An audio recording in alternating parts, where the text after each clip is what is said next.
Kekuasaan selalu berwujud multi rupa. Ia bisa menjadi begitu beringas di tangan segelintir orang, menolak dikritik untuk suatu ilusi, kekuatan tanpa lawan. Namun kekuasaan juga adalah jalan pembebasan bagi kekuatan kolektif yang berpijak pada mimpi liberasi dan emansipasi. Oleh karena itu, kekuasaan adalah daya cipta yang di dalamnya kamu bisa saja menemukan demokrasi.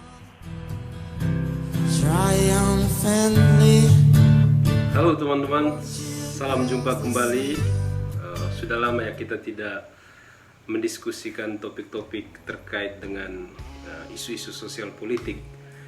Dan saat ini di samping saya sudah ada senior yang punya prinsip life begin after coffee. Nah, kita minum kopi dulu biar kita memulai hidup ini dengan baik dan benar. Used to spend my nights out in a bar room. Jadi gimana Bang, sehat? Sehat setelah minum kopi. Jadi ini kopinya tidak usah disebut mereknya karena belum ada iklan ini acara ini. Oke Bang, saya pikir Abang ini ya mengikuti cukup panjang ya perkembangan politik pasca reformasi, dan saya banyak membaca tulisan Abang terkait dengan studi demos, dan saya pikir banyak refleksi-refleksi penting dari studi yang dilakukan Abang dan juga teman-teman demos gitu. Terutama ada Uleton Pruis dari Oslo gitu. Ada beberapa asesmen penting ya. Kalau saya tidak salah ingat dulu Abang pernah membicarakan tentang demokrasi yang mengambang gitu. Dan juga saya kira salah satu tesis penting itu tentang Demokrat mengambang, dan juga ada diskursus menarik pasca reformasi tentang geopolitik dan blok politik. Dan dari situ kelihatan ya ada dua logik berpikir bahwa pasca reformasi itu ada masalah tapi juga ada harapan yang harus dibangun gitu kan. Masalah yang dideteksi itu adalah tadi Demokrat mengambang, ada problem demokrasi yang juga berdiri di atas pasir kan, tidak punya dasar yang kuat gitu. Tapi di sisi lain ada harapan gitu kan, dengan menawarkan pentingnya geopolitik atau pentingnya blok politik demokratik untuk dikembangkan di Indonesia. Itu pengalaman Abang ya, bersama teman-teman lain yang konsen dengan studi demokrasi. Tapi ada hal yang saya pikir penting untuk direfleksikan lagi, karena kita lihat perkembangan politik akhir-akhir ini kan justru kita berjalan pada track yang keliru ya. Walaupun banyak penstudi sudah mendeteksi itu sejak awal, bahkan sejak transisi kita menuju yang kita sebut dengan demokrasi gitu kan. Dan perkembangan politik hari ini bukan sesuatu yang aneh kan. Itu menjadi implikasi logis dari cara kita melakukan transisi politik, atau cara kita bergeser dari rejim Orde Baru menuju rejim yang kita bilang reformasi atau pasca Orde Baru gitu. Sehingga apa yang terjadi hari ini ya, menjadi simptom atau gejala yang tidak butuh kecanggihan perspektif politik untuk membacanya gitu kan. Karena ini akibat langsung dari cara kita berpolitik sejak lama gitu. Sehingga menjadi sangat relevan untuk terus mendiskusikan demokrasi, dan ya demokrasi menjadi satu pertanyaan yang permanen ya. Tapi saya tidak ingin mengajak Abang untuk mendiskusikan berbagai perspektif untuk membaca persoalan demokrasi itu, tapi justru saya ingin mengajak Abang untuk berkontribusi dalam menyumbang gagasan lah. Kira-kira demokrasi seperti apa yang perlu kita rancang, perlu kita garap untuk kita dorong dan kembangkan di Indonesia gitu. Karena orang mengklaim bahwa Indonesia adalah negara demokrasi terbesar ketiga kalau tidak salah kan. Tapi dalam realisme politik kita menyaksikan banyak persoalan yang sangat fundamental gitu, sehingga pertanyaan yang mungkin penting untuk kita diskusikan adalah demokrasi seperti apa sih yang penting untuk kita kembangkan. Itu pertanyaan apa yang sering kita dengar tapi sebetulnya sulit dijawabnya gitu. Karena demokrasi itu sistem terbuka gitu ya.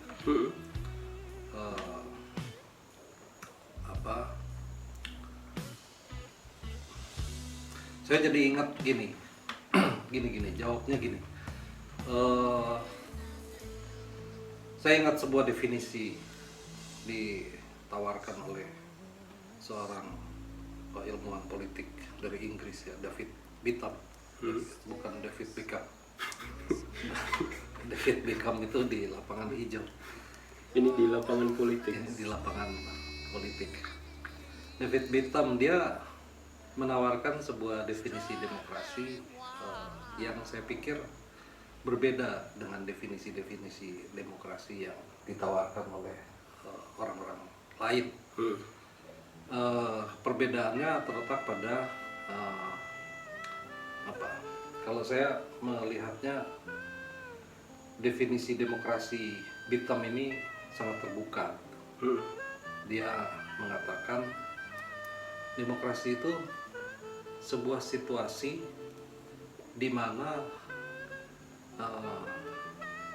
atau sebuah situasi yang ditandai oleh bekerjanya kontrol populer atas urusan-urusan publik itu, atas dasar kesetaraan warga.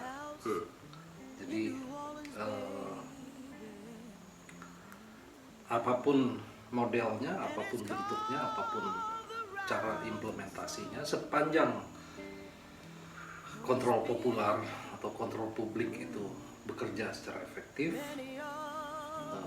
kontrol terhadap urusan-urusan publik itu bekerja secara efektif dan bekerja di atas prinsip-prinsip kesetaraan warga, maka itulah demokrasi.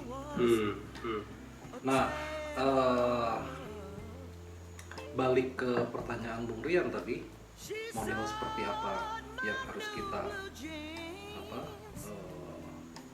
cari, mana yang cocok untuk kita praktekkan, ya apapun modelnya sebetulnya, sepanjang memenuhi dua atau tiga kita bisa breakdown definisi itu ke dalam sejumlah prinsip mendasar demokrasi. Beckham sendiri mengatakan dari definisinya itu ada setidaknya dua prinsip. Ada popular control dan yang kedua ada kesetaraan warga. Tapi dalam konteks Indonesia barangkali juga kita perlu menambahkan prinsip ketiga, yaitu bagaimana urusan-urusan publik didefinisikan.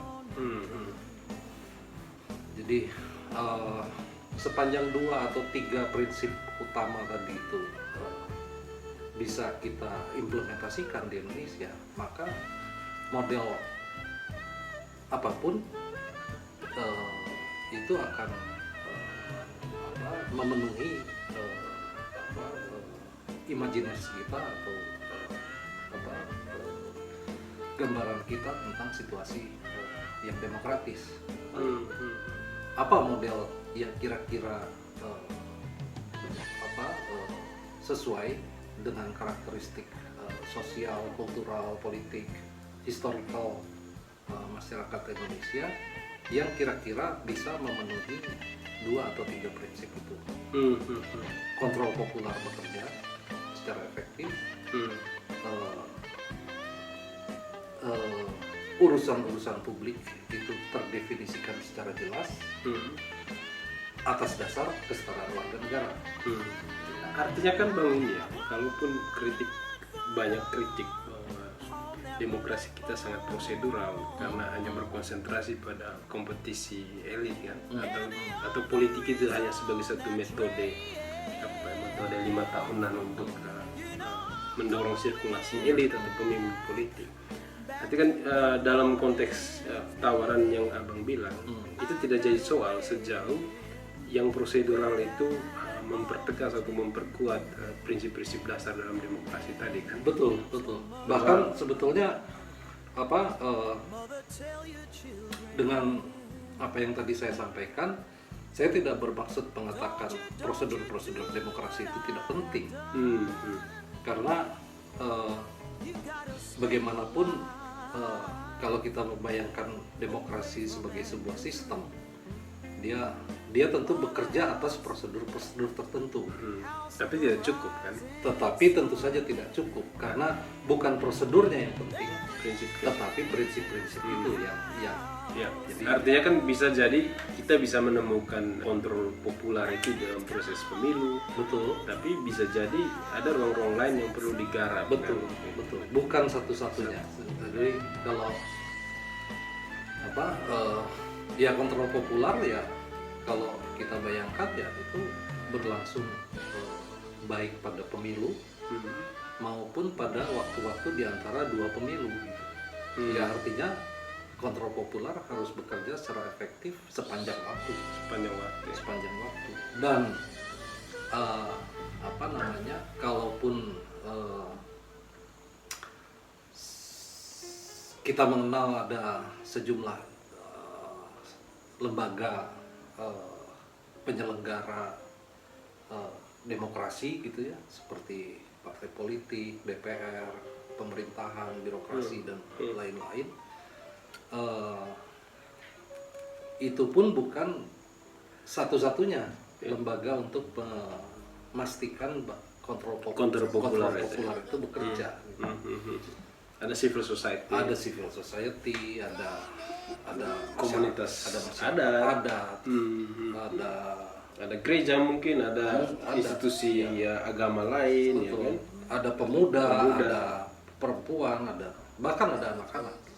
Artinya basis-basis asosiasional itu ya. Betul. Nah, oke Bang, menarik ini bahwa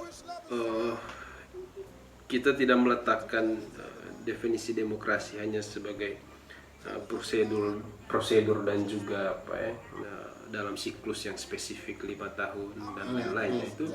Tapi kita menarik diskusi demokrasi dalam prinsip-prinsip dasar tadi ya. Kalau yang saya catat 2 atau 3 lah prinsip dasar tadi. Nah, kalau kita menggunakan 3 prinsip dasar untuk menilai perkembangan politik kita saat ini, seperti apa Abang melihat spesifik melihat kasus Indonesia? Sebelum menjawab pertanyaan itu, saya tiba-tiba aja ini barusan jadi teringat dengan ini. Kebetulan tadi siang saya mendengarkan atau mengikuti diskusi ulang tahun LP3S ya. LP3S ulang tahun emas, ulang tahun ke-50. Apa tema besarnya? Tema besar yang mereka angkat, demokrasi tanpa demos. Demokrasi tanpa demos. Demokrasi tanpa demos. Berarti itu seperti kontradiktif ya. Karena demokrasi harusnya ada demos. Iya, ya semacam oksimoron lah ya. Demokrasi tanpa demos itu artinya ya yang tersisa hanya kratos, yang tersisa hanya kekuasaan belaka. Tapi gini,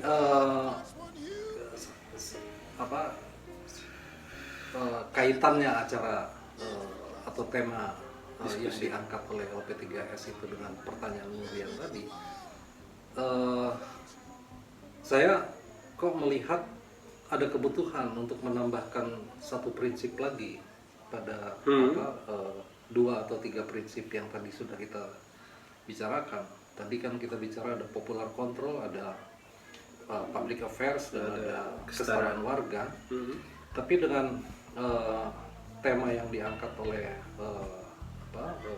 diskusi tadi siang, demokrasi tanpa demos, jangan-jangan kita memang perlu menambahkan dalam konteks Indonesia prinsip keempat, atau mungkin kita letakkan di paling awal gitu ya, bahwa harus ada demos.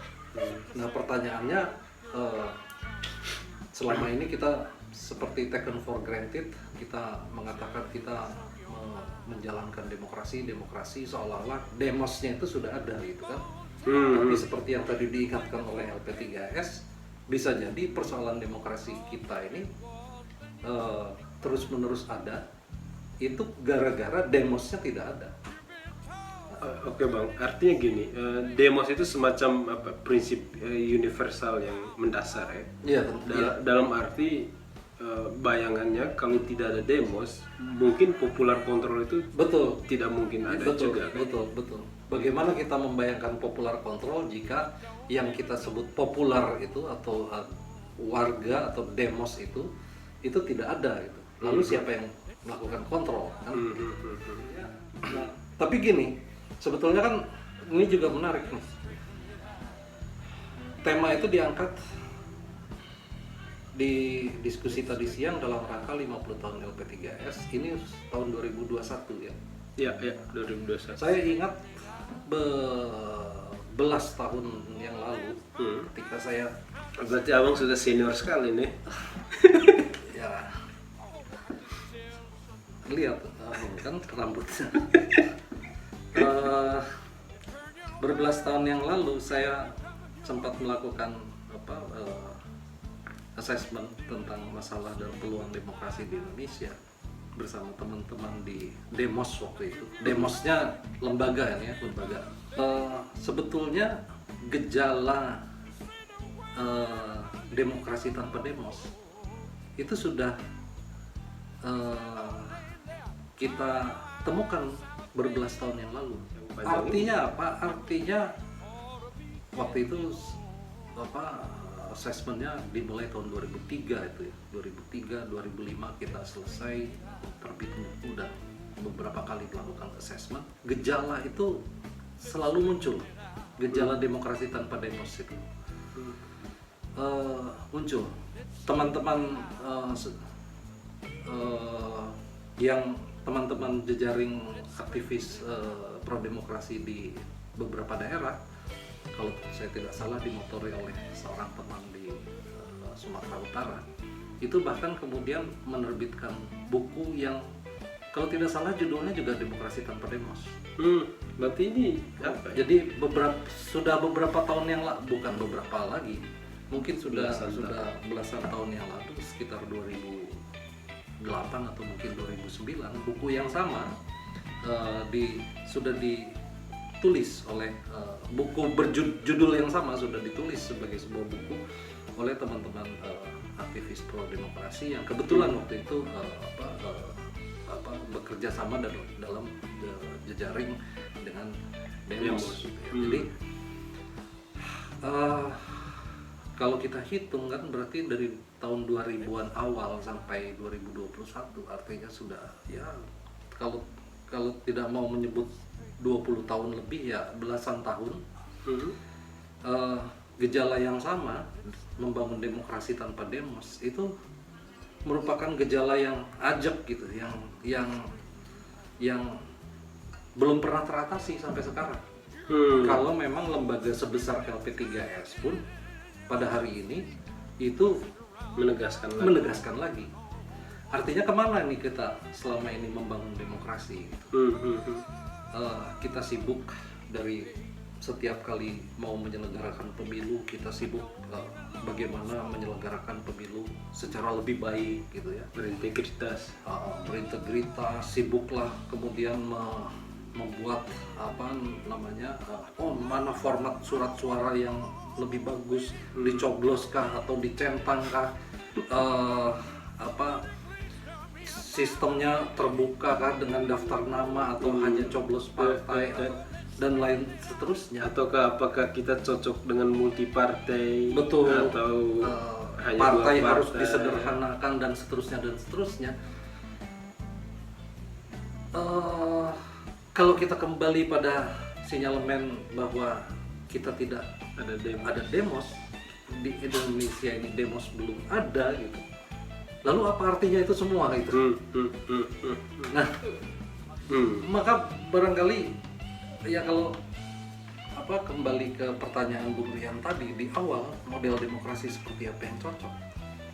Rasa-rasanya persoalan kita ini bukan mencari model demokrasi apa yang cocok, tetapi pertama-tama memastikan demos ini ada atau tidak. Seperti yang tadi diingatkan lagi oleh LP3S. jangan-jangan demosnya tidak ada.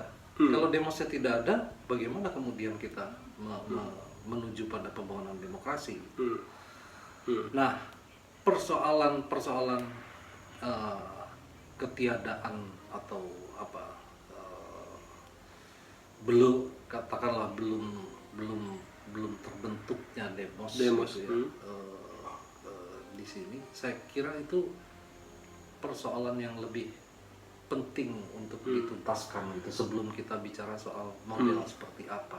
Mungkin saya agak sedikit berbeda dengan Abang ya dari sisi itu, bahkan refleksi LP3S tadi. Saya juga tidak se ekstrim teman-teman yang mengatakan bahwa tidak ada demos kan. Jangan sampai demos terbentuk gitu, tapi dalam wujud artikulasi yang sangat beragam kan.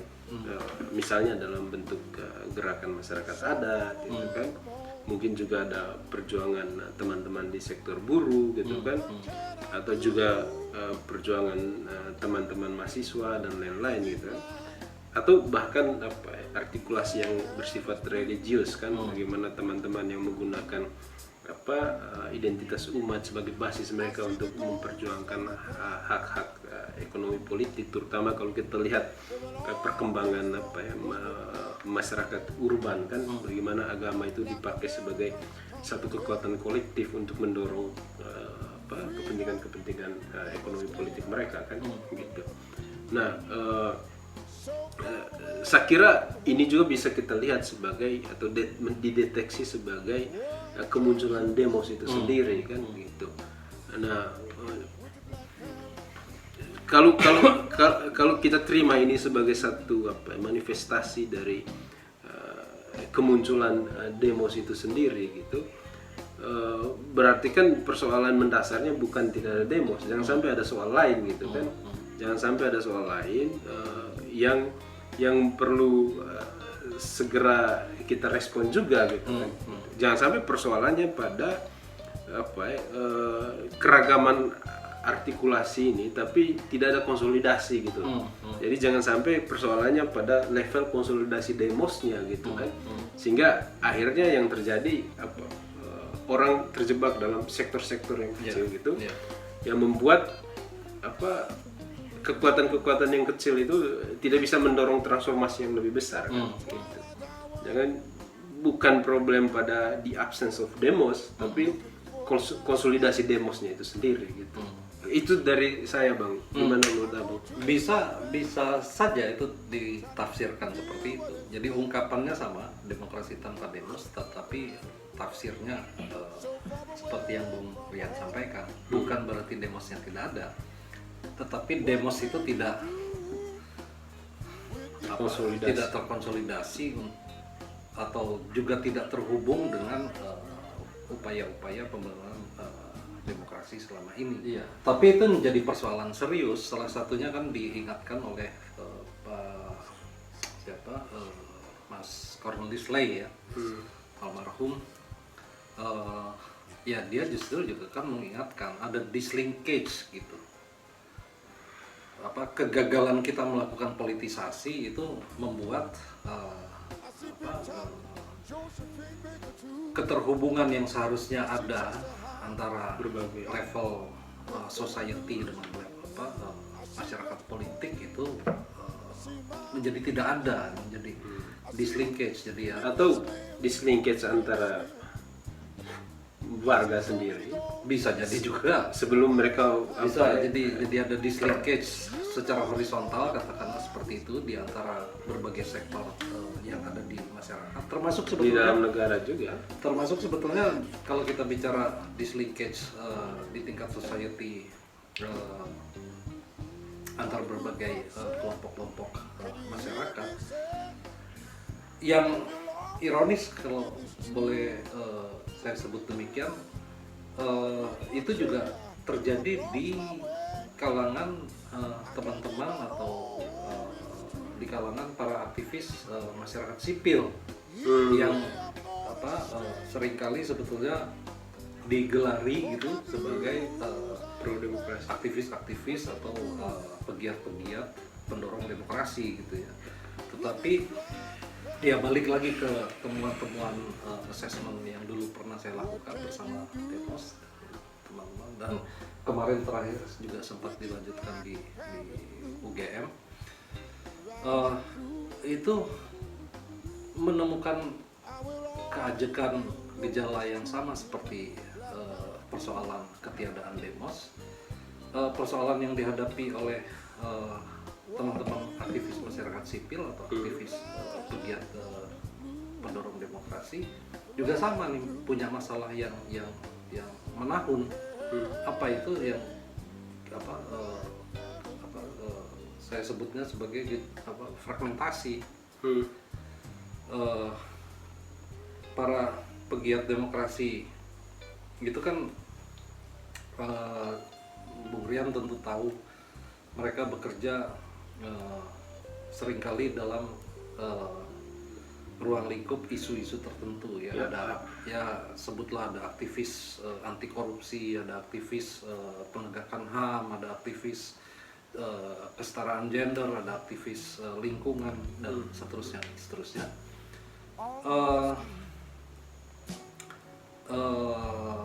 Menurut assessment dari waktu ke waktu yang pernah saya dan teman-teman lakukan, saya sendiri juga mengikuti perkembangan dinamikanya di kalangan teman-teman aktivis.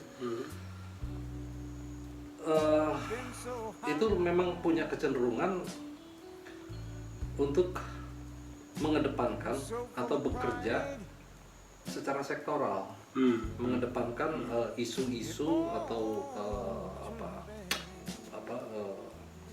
tema-tema atau persoalan-persoalan yang hidup di lingkup sektor gerakan mereka saja. Ya aktivis anti korupsi ya bicaranya ya anti korupsi. Bagaimana misalnya good governance itu dijalankan di pemerintahan daerah, bagaimana soal transparansi anggaran negara dan seterusnya, akuntabilitas. Teman-teman aktivis penegakan HAM ya bicara soal misalnya pelanggaran HAM di sana sini. Terus salah satu isu yang juga terus dibicarakan cukup lama sampai sekarang barangkali adalah misalnya kasus Munir, kasus Talang Sari, kasus Tanjung Priok dan seterusnya. Begitu juga kasus lingkungan, itu juga dari satu isu-isu lingkungan dari satu kasus ke kasus yang lain. Tetapi para aktivis ini atau para pegiat demokrasi di sektor yang berbeda-beda itu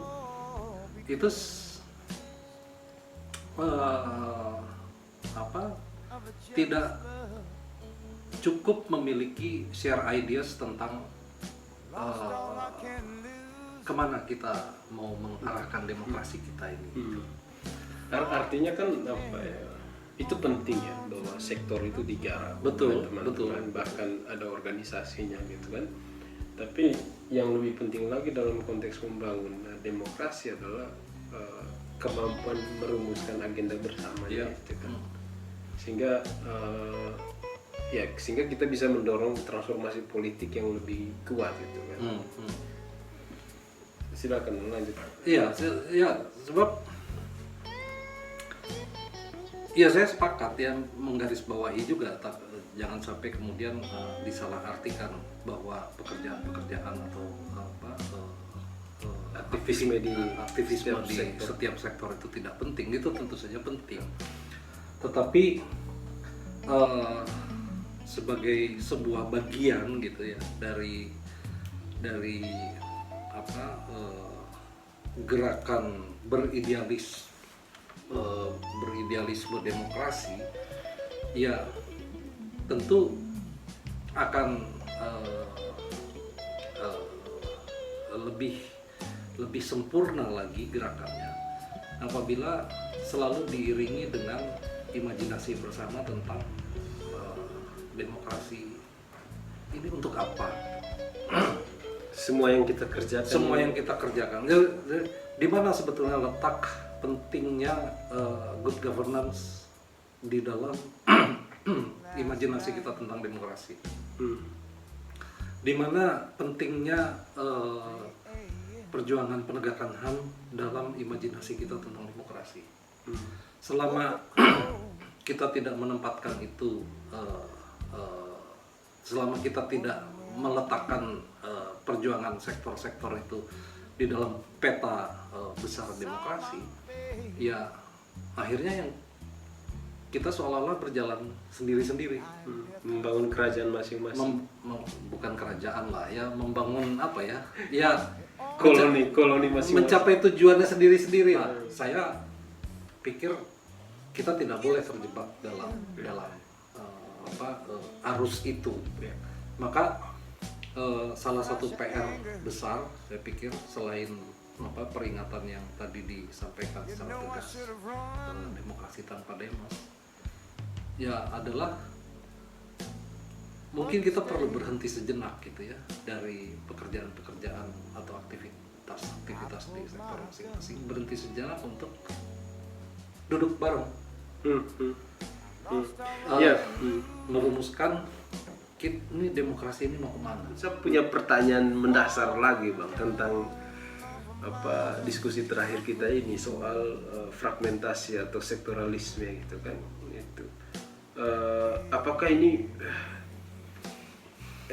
problemnya terletak pada aktor-aktor tersebut yang tidak mau bekerja satu sama lain, bekerja sama satu sama lain, ataukah ini hanya efek dari bekerjanya satu logik atau ideologi politik tertentu gitu, yang membuat kita memang melihat menjalankan politik itu dalam labirin tertentu gitu, dalam kotak-kotak itu gitu kan.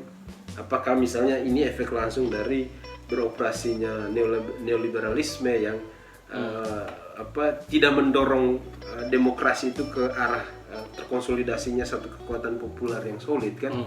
Justru kita diajak untuk bekerja pada sektor masing-masing dan melihat pencapaian itu pada level sektor-sektor yang ada gitu.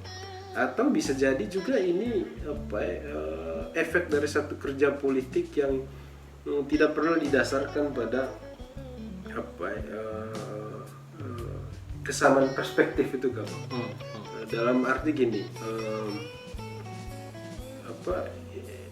kita tidak misalnya mendekati politik dalam perspektif kelas misalnya kan. Akhirnya kita terjebak dalam teknokratisme masing-masing kan, karena imajinasi kita tentang politik itu tidak dibangun atas dasar kesadaran kelas tertentu yang memungkinkan ada ide tentang kolektivitas itu gitu. Menurut Abang seperti apa? Itu hanya Bang? Hipotesis-hipotesis yang ini yang saya bangun. Bisa jadi memang kita atau teman-teman aktivis lah ya, atau barangkali juga warga secara pada umumnya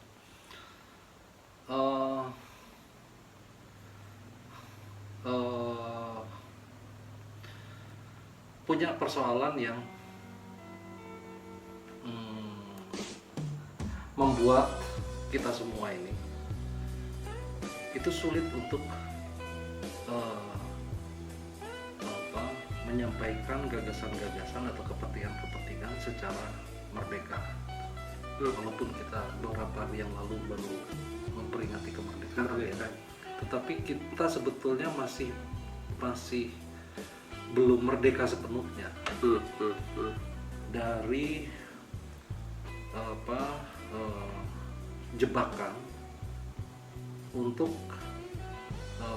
tidak menyampaikan kepentingan atau kehendak kita secara merdeka. Maksudnya apa? Kita ini masih punya ketergantungan yang amat sangat gitu. Dalam hal ekonomi saja misalnya, dalam hal akumulasi sumber-sumber ekonomi, kita masih sangat tergantung. Termasuk para aktivis pro demokrasi sendiri itu masih sangat tergantung pada program, pada lembaga-lembaga donor yang mau tidak mau membuat mereka mengikuti rumusan masalah yang sudah dibuat, mengikuti rumusan masalah yang dirumuskan oleh donor gitu ya. Menjalankan program yang memang dibuka atau ditawarkan oleh donor, sehingga itu tadi kita sendiri barangkali melihat kepentingan kita bukan itu gitu ya, kebutuhan kita bukan di situ gitu, tapi karena mau menjalankan program ini juga harus bagaimanapun harus ada basis ekonomi yang cukup gitu ya, tidak perlu berlebihan tapi cukup. Tetapi kita tidak bisa kemudian menjalankan program-program atau memperjuangkan kepentingan-kepentingan yang menurut kita itu penting, tetapi karena itu tidak menjadi agenda yang ditawarkan oleh donor, maka ya sudah, yang kita jalankan adalah memenuhi tawaran-tawaran yang diberikan oleh lembaga donor. Walaupun saya juga sangat yakin teman-teman aktivis juga tentu selalu berusaha untuk mengaitkan program-program itu dengan agenda-agenda sendiri gitu ya, dengan ini. Tetapi itu kan kurang optimal. Nah, ini kan kaitannya dengan tadi percakapan kita di awal soal prinsip demokrasi. Mungkin saya potong dulu Bang, saya jadi teringat dengan ini, tesisnya siapa? Michener ya, yang mengatakan bahwa justru problem demokrasi kita menjadi stagnan karena ada reorientasi donor gitu. Donor tidak lagi berkontribusi pada penguatan civil society, tapi donor mengarah pada penguatan negara kan, dengan masuk langsung ke dalam negara, sehingga membuat wilayah-wilayah civil society ini tidak tergarap dengan baik. Tapi tesis Abang tadi kan justru sebaliknya gitu. Jangan sampai intervensi donor yang begitu kuat justru membuat demokrasi kita tidak mengarah pada konsolidasi politik yang baik dan tidak berhasil merumuskan agenda kolektif bersama yang lebih hegemonik di antara kekuatan-kekuatan civil society ini gitu kan. Sahnya tesis Abang mengingatkan saya pada cara Michener melihat problem demokrasi kan. Ya, sebelum saya ke situ saya lanjutkan dulu tadi yang sempat terpotong itu ya. Yang saya katakan bukan kegagalan atau kekurang optimalan kita menjalankan agenda-agenda kepentingan kita sendiri itu ya terkait sama prinsip urusan publik itu yang dirumuskan secara setara atas dasar kesetaraan warga negara gitu. Jadi ketika urusan publik ini itu juga bukan lebih ditentukan lah, katakanlah ada unsur kepentingan taruhlah juga ikut dirumuskan oleh lembaga donor yang menawarkan program ya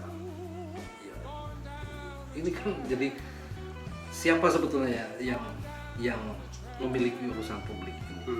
Ya, saya tidak mengatakan poinnya di situ ya. Saya tidak mengatakan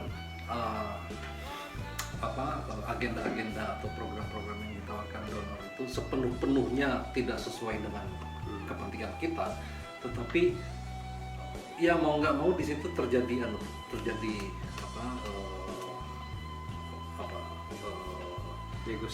negosiasi atau hal-hal atau jadi, yang pada titik ekstrim bisa saja itu ini ya bagian dari politik pengetahuan. Saya jadi ya terlalu nggak tahu lah ya. Nah mungkin kita bisa diskusikan itu di lain waktu ya. Tetapi nyambung ke bagian yang disampaikan Bung Rianto terakhir soal tesisnya Markus Michener ya. Saya kira tidak salah ya yang disampaikan Markus, bukan saya kira, tapi tentu saja Markus juga punya alasan-alasan sendiri, punya data-datanya sendiri untuk mengatakan itu. Tetapi lebih dari yang dibayangkan Michener, saya melihat, artinya saya sepakat dengan alutan Misner, tapi lebih dari apa yang disampaikan Misner, itu membawa persoalan lebih lanjut tuh di kalangan aktivis. Karena apa? Karena ketika lembaga-lembaga donor itu membelokkan sebagian supportnya ke lembaga-lembaga pemerintahan, tidak lagi ke kelompok-kelompok masyarakat sipil, itu telah membuat juga perhatian teman-teman aktivis masyarakat sipil untuk berbondong-bondong masuk ke wilayah negara. Dalam konteks tentu saja bukan dalam konteks memperebutkan sumber daya yang datang dari donor, bukan, tidak naif itu, tidak, tetapi dalam konteks mungkin teman-teman aktivis melihat inilah peluangnya gitu. Nah, namun demikian ya tentu ada keberhasilan di sana sini, tetapi juga mendatangkan persoalan. Kenapa saya bilang persoalan? Karena ini ada kaitannya dengan fenomena yang juga fenomena lama juga, yang juga di gejala lama juga yang diidap oleh teman-teman aktivis. Mereka ini kan sebetulnya yang disebut di salah satu buku terbitan Demos tahun 2003, mereka ini kan aktivis ini, kita ini, itu kan dicirikan sebagai aktivis yang mengambang gitu ya, demokrat yang mengambang. Kita sebetulnya tidak punya cukup basis, tidak punya akar yang kuat, gitu ke. Makanya ada pertanyaan juga soal ada nggak demos gitu kan. Nah, ketika dalam situasi mengambang, lalu kemudian berbondong-bondong sebagian dari aktivis ini masuk ke wilayah negara untuk merebut ruang publik yang terbuka, termasuk juga ada kesempatan-kesempatan mengelola sumber daya yang tersedia di sana. Ini membuat jarak antara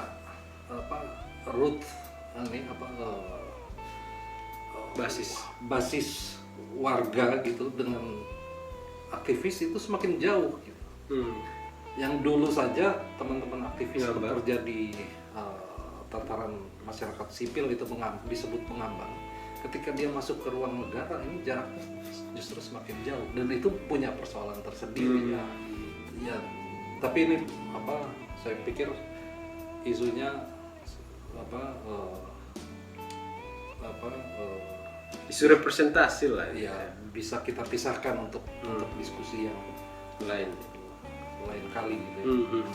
Untuk gelas kopi yang lain lah gitu, karena ini sudah habis ini sebenarnya. Kopinya kan sudah habis, jadi kalau untuk diskusi lagi harus isi kopi lagi. Benar, ini kayaknya sudah berkurang kopi, kecuali kopi di bajunya abang itu nggak pernah berkurang dari tadi itu. Rokoknya juga sudah tidak ada ini bang, jadi kita akhiri di sinilah untuk topik kali ini. Gimana bang? Ya, saya kira begitu. Nanti kita lanjut lagi dengan tema lain gitu ya. Siap. Oke teman-teman, terima kasih sudah sekitar hampir sejam ya bersama saya dengan Bang Willy. Nanti kita pasti akan berjumpa lagi di sesi-sesi berikutnya, baik dengan Bang Willy maupun dengan teman-teman lain yang konsen mendalami isu-isu sosial politik baik di Indonesia maupun di dunia. Sekali lagi terima kasih sudah menonton sampai selama ini gitu. Semoga teman-teman tetap bertahan untuk mengikuti ini podcast atau diskusi kita tentang Indonesia. Terima kasih, sampai ketemu lagi.